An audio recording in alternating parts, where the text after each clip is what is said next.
Hi guys, I want to talk to you today about intolerances. So that's when a dog has an intolerance to something. Now, you probably know by now we've set our stall out. We don't really think that dogs should have grains in their diet, especially on a regular basis. So grains, obviously, your chicken, your wheat, rice, all that sort of stuff. We prefer not to see it in a diet unless there's a particular reason behind it. So a happy, healthy dog, we would rather not see grains in there. Now, they are one of the most common intolerances. So if we put that aside, what I wanted to do is look at protein sources. So protein sources in dog food normally will be meat. There are a few very niche products out there that use things like insects and stuff like that. We're mainly talking about the mainstream dog foods.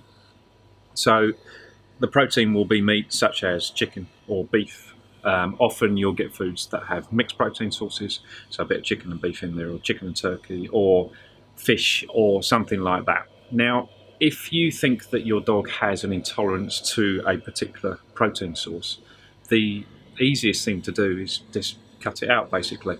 You eliminate it and you have what is known as the elimination diet.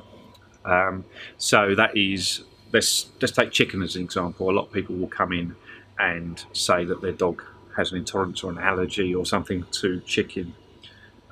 So what we do is we look at the diet and cut out what we think there's a problem with. Now, personally, we like to cut out as much as we possibly can. So what I mean by that is that if you feed treats, we will try and take those out entirely. Now, it sounds really, really harsh, but if you do it for a short period of time, just to see whether it works, it may do the dog a world of good. Unfortunately, what we see a lot of people doing is saying, okay, my dog is allergic to chicken. So I'm going to cut chicken out and then forget entirely that they're feeding chicken in the treat, or it goes around the in-laws or a friends and they're giving a chicken-based diet or something like that, and you never really get to the bottom of it.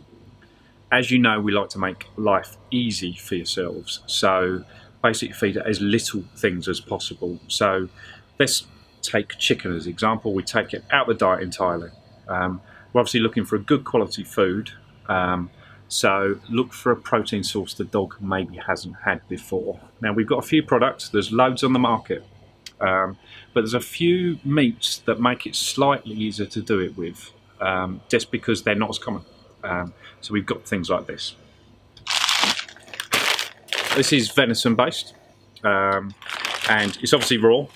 All the ones I'm showing you today are raw, but there's no reason that you couldn't do it with a dry food as well. So that's venison, and if you're in the UK, it can be found almost everywhere, which is fantastic. If you're living in Wales, you'll probably be able to find this, or in the uplands of Scotland, and you're nowhere near Essex where we're based. I bet you'll be able to find this somewhere. If not, you can order it online, so you can always eliminate the diet just by doing that. Okay, so that's venison based.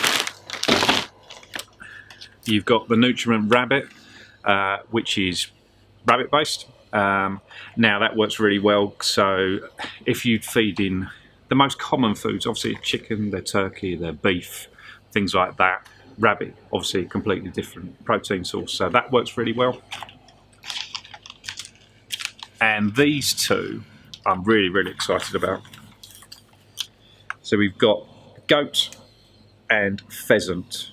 Now, I would put a fair bit of money on the fact that if you're feeding a general food to your dog, they haven't had goat.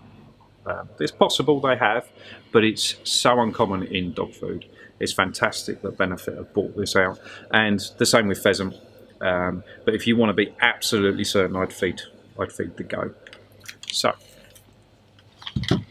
what you do is you look at the diet, and let's say you're feeding raw. You just move over to one of these protein sources for, let's say, 2 weeks, 3 weeks, 4 weeks, for a short period of time, and just see whether it makes a difference. If the issue or the intolerance is because the dog is scratching, let's see whether they scratch less. If it's because it's diarrhea, or basically anything else, just try it. it can make the world of difference. We have a huge amount of people that come in here that do this, and it makes a massive amount of difference. And it makes it easy to find out what is wrong with the dog. So make life easy for yourself. Just cut down on the amount of different types of stuff you're feeding. Choose one of these sort of unique protein sources. They're obviously not unique, but they're slightly rarer, and go from there. Give us a call if you've got any questions. We're always here to help. Thanks. Bye.